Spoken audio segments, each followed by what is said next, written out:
Hello, church family, and welcome to today's Sunday school lesson. We are in session 12, What is Life About? The wise person fears and obeys God, and we are in Ecclesiastes chapter 12, verses 1 through 14.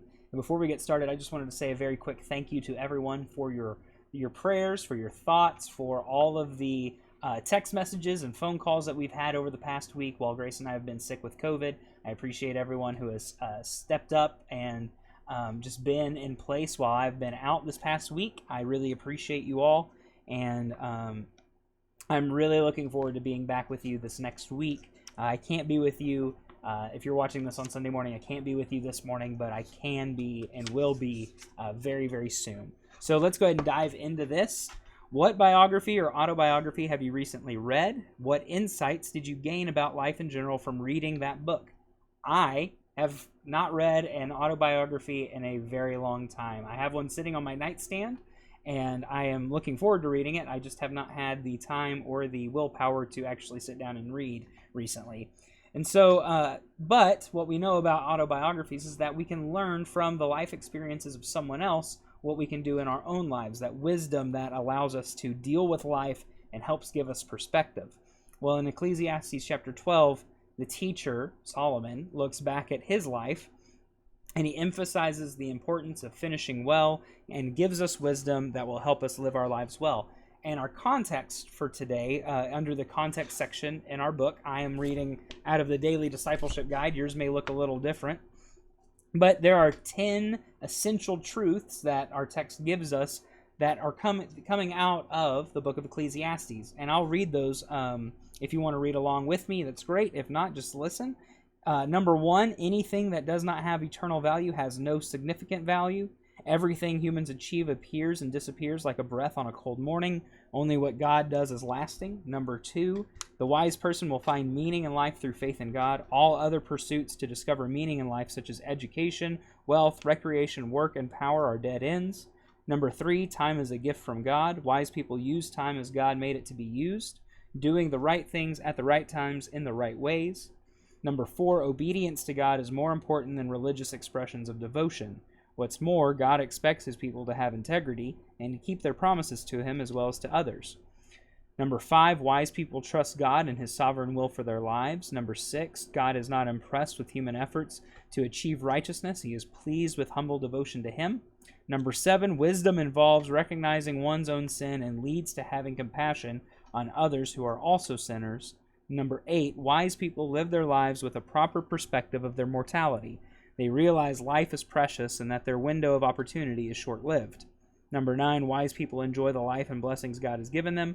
And number 10, wise people fear God and obey his word, realizing they will give an account to him for how they live their lives. So those are our 10 essential truths. They are a good guideline and a good good advice, rather, to live our lives, to make sure that we're focused on the right things and not focused on the wrong things. And Solomon has just compiled all of these essential ideas over the course of Ecclesiastes as we've been reading. So let's go ahead and get into our text, into the full text in chapter 12, and I'll go ahead and read that for us now. Verse 1, so remember your Creator in the days of your youth, before the days of adversity come and the years approach when you will say, I have no delight in them. Before the sun and the light are darkened, and the moon and the stars and the clouds return after the rain, on the day when the guardians of the house tremble and the strong men stoop, the women who grind grain cease because they are few, and the ones who watch through windows see dimly. The doors at the street are shut, while the sound of the mill fades, when one rises at the sound of a bird, and all the daughters of song grow faint. Also they are afraid of heights and dangers on the road. They are almond tree blossoms like grasshoppers. The grasshopper loses its spring, and the caperberry has no effect. For the mere mortal is headed to his eternal home, and mourners will walk in the street. Before the silver cord is snapped, and the gold bowl is broken, and the jar is shattered at the spring, and the wheel is broken into the well, and the dust returns into the earth, as it once was, the spirit returns to God who gave it. Absolute futility, says the teacher. Everything is futile. In addition to the teacher being a wise man, he constantly taught the people knowledge. He weighed, explored, and arranged many proverbs. The teacher sought to find delightful sayings and write words of truth accurately. The sayings of the wise are like cattle prods, and those from masters of collections are like firmly embedded nails. The sayings are given by one shepherd, but beyond these, my son, be warned. There is no end to the making of many books, and to much study wearies the body. When all has been heard, the conclusion of the matter is this: fear God and keep his commands, because this is for all humanity. For God will bring every act to judgment, including every hidden thing, whether good or evil. And we are going to look at this first section. It's entitled The Twilight. It's talking about the last moments before the end of the day. It looks kind of like the end times. We get some end time imagery here. So let's go ahead and read verses 1 through 8. And we'll talk about something coming to an end. A day, an era. It looks like a town is slowly fading into disarray and disrepair. So remember your Creator in the days of your youth, before the days of adversity come, and the years approach when you will say, I have no delight in them. Before the sun and the light are darkened, and the moon and the stars and the clouds return after the rain. On the day when the guardians of the house tremble and the strong men stoop, the women who grind grain cease because they are few, and the ones who watch through the windows see dimly. The doors at the street are shut while the sound of the mill fades, when one rises at the sound of a bird, and all the daughters of song grow faint. Also they are afraid of heights and dangers on the road. The almond tree blossoms, the grasshopper loses its spring, and the caperberry has no effect, for the mere mortal is headed to his eternal home. And mourners will walk around in the street, before the silver cord is snapped, and the gold bowl is broken, and the jar is shattered at the spring, and the wheel is broken into the well, and the dust returns to the earth as it once was. Dust returns to the earth as it once was, and the spirit returns to God who gave it. Absolute futility, says the teacher. Everything is futile. So we're looking at this. We look at this imagery of mills breaking, of people getting old and starting to be afraid, of the light dimming, of clouds returning, of grasshoppers not being able to jump, getting old and dying, and the caperberry having no effect. And then this finally in verse 5 here, for the mere mortal is headed to his eternal home. We're talking about death. Something is dying here. And so Solomon is using this as a call to remember and enjoy the Creator during the days of our youth. Don't wait until the day of adversity. Before the day of adversity comes and the years approach, remember your Creator. That is what Solomon is saying here. So, how would you communicate the importance of considering God when you're younger? Does a person's failure to consider God when they were younger disqualify them in the future? Well, I think the answer to the second question is absolutely not. There is no disqualification. There is no stipulation on when a person can come to Christ, when a person can come to salvation.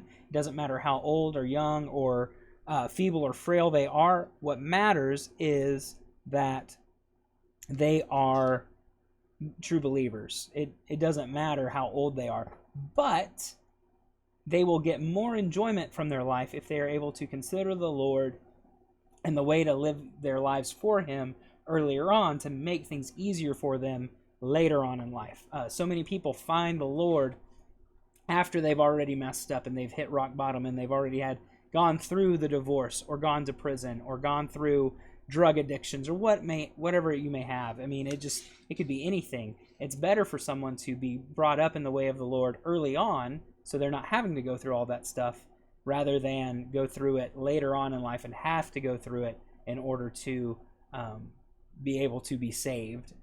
This way, the Lord can instruct them early on in their life, and they don't have to go through the strife and stuff to begin with. So that is the twilight, the first section here. So why is it important of considering God when you're younger? It's so that it will make life not necessarily easier for you, but it will give you the tools you need to be able to get through life in a way that honors God in the future. So let's go ahead and look later. Actually, let's keep looking at this section here.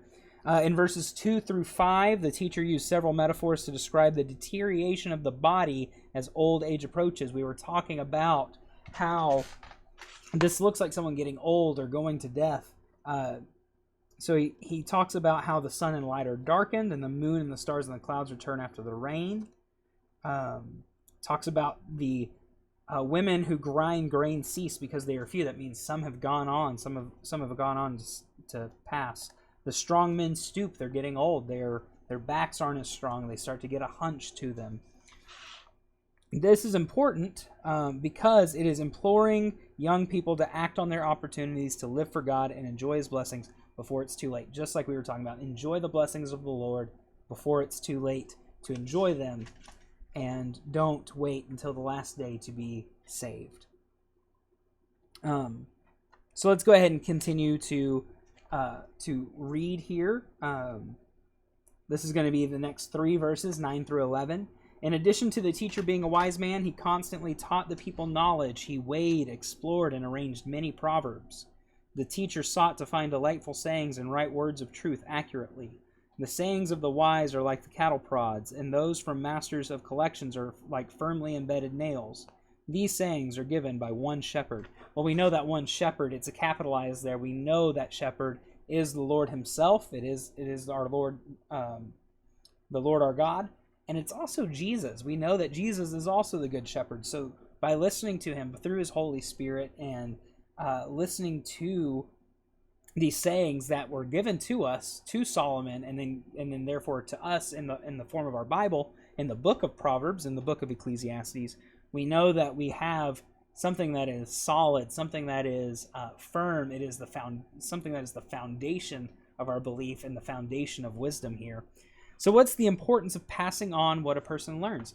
Well, it would be very selfish, number one, if I were to learn something and not try to share it with other people. If I were to learn of something that could save your life, whatever it may be, and I didn't tell you about it, and I knew that something was coming that could possibly take your life, and I had the knowledge of how to keep your life, I'm not doing my part as your neighbor, loving you enough to share that information with you. Well, wisdom is like that. It is our job and our duty, and should be our desire as Christians, to pass on godly wisdom to those who are coming after us. If we see someone who is erring, it is up to us, and should be up to us rather, to go to that person and offer up godly, loving wisdom to help them where they're at in their situation. They may turn a deaf ear to it. They may say, I don't need this. That's not the point. The point is not whether or not our information or our wisdom gets accepted. The point is we are sharing the wisdom and the knowledge of Jesus Christ with others. That's what's important. And the importance of it is, if it's not us, who will it be? Who's going to teach next? God uses us to enact His plan. He doesn't need us, but He does use us. So how does failing to pass on wisdom gained impact the next generation? It's starting them off on the wrong foot. It is giving them a handicap. It is giving them it's not getting them set up for the future when we have the knowledge that we can share and won't share it. Now, that's not guaranteeing that they will listen to it. I know plenty of young people my age, younger than me, older than me, that hear very good godly wisdom and turn a deaf ear to it. That's not the point here again. The point is, it is our duty and our job, and should be our desire, to share that wisdom with our neighbors. So the teacher warned his audience to beware of being overzealous in the pursuit of learning. He's not saying that you need to go and learn all of the things and be all wise and all knowing. No, don't do that. He says that wearies the body. But know the things about the Lord. Know the things that matter, essentially, is what he's saying. There is no end to the making of many books, and much study wearies the body. That's what Solomon says about it. So let's go ahead and read. Let's continue looking here. How can the pursuit of learning replace the pursuit of knowledge? Well, the pursuit of learning is wanting to constantly be changing, wanting to constantly be learning and knowing new things about the Lord and from the Lord. The pursuit of knowledge is just knowing stuff. It's not learning it. It's not putting it to good use. It's just knowing it. And we've talked many times before about how one can know about God and never truly know God. And I think that is the distinction here between the two. And what are the dangers of confusing learning and knowledge? Well, learning is, I think I have it confused. I'm sorry, I apologize. I think I have misread this. The learning here is the one that the text is putting into a negative connotation. Learning for learning's sake, and that is too much. That is what we should not do. We should not learn just for learning's sake. We should learn for the knowledge and for the knowledge of the Lord. That is what the text is getting across. I am sorry about that. I do apologize. I just misread and misinterpreted what the text was trying to say. So how can the pursuit of learning replace the pursuit of knowledge? Well, we learn so much about one thing, we go to the next thing and the next thing. We just want to know more, but we never can do anything with it. In this, knowledge is wisdom, is what they're equating those two things. Knowing something and being wise about it, they're kind of equating those things. I can learn about something and never truly know it. I can sit in the class and never gain any knowledge from it. And so the dangers are, you can chase, subject after subject. You can chase intellectual high and after intellectual high, or spiritual high or after spiritual high, and never truly gain anything material or anything worth it from it. You won't be able to get the true blessings of knowledge from the learning, essentially, is what Solomon is saying here. So let's finally conclude here with verses 12 through 14. But beyond these, my son, be warned, there is no end to the making of many books, and much study wearies the body. When all has been heard, the conclusion of the matter is this: fear God and keep his commands, because this is for all humanity. For God will bring every act to judgment, including every hidden thing, whether good or evil. And so, with those last couple of verses there, why do people, even some believers, seem to wince when hearing the words fear and obey God? Throughout my childhood, I heard the words fear the Lord, and I would ask the question, why should I be scared of him? God, it says God is love. God is loving. God is merciful. God is just. God is gracious. Why do I need to be scared of a God who is all of these great things? And somebody explained it to me very simply. Fearing the Lord is understanding that he is so much more holy than me, holy than us. He is so much more righteous than us, so much more perfect than us, and so much more powerful than us, that it should instill this natural respect, that we just look at it, and just the way we would just look at a mountain. If you've ever looked at a mountain range, just seen it in the distance and just gone, wow, look at this thing. I didn't build it. I couldn't put it here. That same awe, it should be even more when we think about the Lord, or when we are regarding the Lord. Our response and our call back to the Lord should be one of awe. When the Lord calls us, our answer should be just awe and amazement and fear, because it's something that we can't quite understand. We can't quite grasp it. And it's just respect, essentially. So when we hear the words fear and obey, I think the word fear has a negative connotation in the English language, because we associate it with things that are scary, with things that are terrifying. And yes, the Lord, and especially in the Old Testament, he used these great and terrible acts, these great and terrible, just examples of his anger and examples of his justice against his enemies and against the enemies of Israel. But he was still the same God that we know today. He was still all loving and all merciful and all just, because he was even reaching out to Israel itself. Just because of that alone, we can know that God is loving, because there was nothing about Israel other than him choosing them that was any better than any other nation at the time. They were wicked. They fell into sin. They went into debauchery over and over and over again. Every time God said, "You're my people. I've called you by your name, and I've called you by my name, and I want you to be with me, and I want to be your God. I want you to be my people." That's what God says over and over and over in the Old Testament, and he delivers Israel time after time after time, and yet they still would not fear the Lord. They still would not give the Lord the respect he was due and obey his commandments. So why did these common expressions in the Lord, fear God and the fear of the Lord, get ignored today?